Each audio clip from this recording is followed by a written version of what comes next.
Milla Mien Yarn-blogista moi! Mä ajattelin nyt tehdä jatko-osan sillä videolla, jossa mä opetin, miten turkkilaisella värttinällä lähdetään kehräämään. Eli tämän videon aiheena on nyt, että miten se kehrätty säie saadaan sitten kiedottua näiden värttinän siipien ympärille. Mä olen tässä kehrännyt nyt vähän valmiiksi tähän värttinän karalle tämmöistä säijettä. Sitä voi tosiaan kerätä ensin tähän karalle ja sen jälkeen kieputtaa vasta isomman määrä kerrallaan tonne siipien päälle. Ja mä näytän tässä samalla yhden tekniikan, miten se on sit helppo tästä, kun karalta lähtee sitä purkamaan, että se ei sotkeennu mihinkään ja se on helppo sen jälkeen sitten kietoa tuohon, niin tehdään semmonen perhonen käteen. Yleensä mä kiepautan pari kertaa etusormen ympäri tää säikeen. Toki ensin avaan tän solmun täältä päästä, eli pari kertaa etusormen ympäri. Ja sitten nyt tässä tapauksessa, kun mä tarvin etusormen ja peukaloa, niin mä kiedon pikkusormen ja keskisormen ympäri tätä säijettä.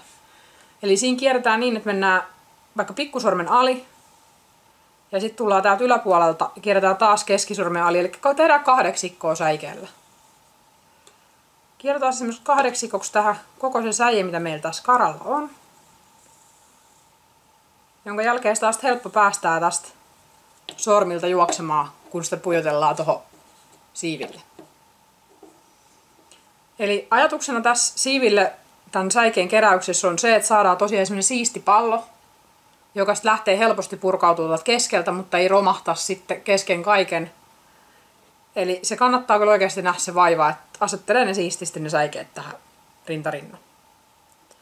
Tässä turkkilaisessa värttinässä siis mennään yleensä niin, että mennään yhden tämmöisen siiven ali ja hypätään sen jälkeen kahden siiven yli, jolloin muodostuu tämä tämmöinen kuvio, mikä tässä näkyy tässä mun värttinälläni. Eli lähdetään kietoosta sitten tästä sillä, että täällä ollaan nyt tulossa ylös siiven alta.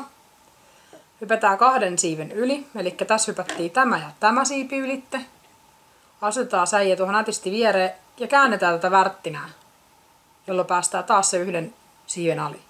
Periaatteessa tämä käsi, tällä hetkellä mulla vasen käsi määrää sen, että missä kohtaa se menee. Eli mä nostan ja lasken kättä, niin meneekö se yli vai ali. Ja toisella kädellä sitten pyörittelee täältä karasta sitä värttinää. Tätä voi hyvä vaikka harjoitella niin, että tekee sitä tälleen tukevasti. Mä teen itse monesti niin, että se on mun reittävästi tää värttinän karan pää. Eli sitten mennään taas kahden yli. Yhden ali. Täältä on helppo sitten päästää täältä toisesta kädestä tätä säijettä täältä perhoselta. Taas mennään kahden yli ja yhden ali.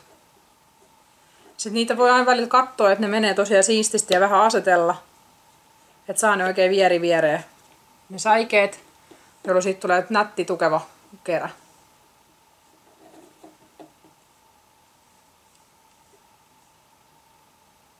Tätä voi joutua vähän harjoittelemaan aluksi. Ja sitten etenkin kun aloittaa ihan tuolta tyhjältä värttinältä tätä keräämään tätä säijettä, niin se ei aina aluksi asetu ihan niin nätisti. Eli voi olla, että se jää löysempää tuolta läheltä tätä karaa. Eikä siitä tule vielä tämmöistä nättiä kuvioa, mitä tähän sitten myöhemmin alkaa muodostua, mutta se ei haittaa. Se saa olla löysempi se keskiosa, se käyttää kumminkin sieltä ensimmäisenä pois. Eli siitä ei kannata välittää, vaan kerää siihen ensin muutamia kerroksia. Toiset ihan kieputtaakin sitä vaan siihen vähän huolettomammin ja sen jälkeen vasta rupeaa tekemään tätä selkeä kuvioa. Mä tykkään itse sielläkin jo asetella ne siististi. Mutta se ei haittaa, jos ei se ole niin siisti. Tätä vaan sitten kasvatetaan kerros kerrokselta tähän aina kun päästään tänne reunaan, ettei mahdu oikein enää säie siististi tänne. Sen jälkeen vaan aloitetaan uusi kerros siihen edellisen päälle. Niitä kerroksia tehdään niin kauan, kunnes joko värttinästä loppuu tää tila, eli päästään tämän siipien päähaasteet, pallo alkaa olla jo aikamoisen kokoinen tai kerä. Tai sitten jos huomaa, että säie alkaa katkeamaan kehrätessä, niin silloin on värttinän paino noussut liikaa. Tämä värttinen painaa itsestään noin 30 grammaa, eli tähän kun kerätään tätä säijettä, niin aika herkästi se paino alkaa nousea niin paljon, että ohuempi säie rupeaa katkeilemaan.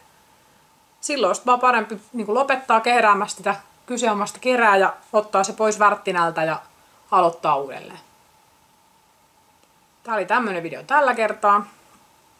Jos teillä on jotain kysyttävää, niin pistäkää kysymyksiä kommentteihin. Mä yritän vastata niihin parhaani mukaan. Kiitoksia.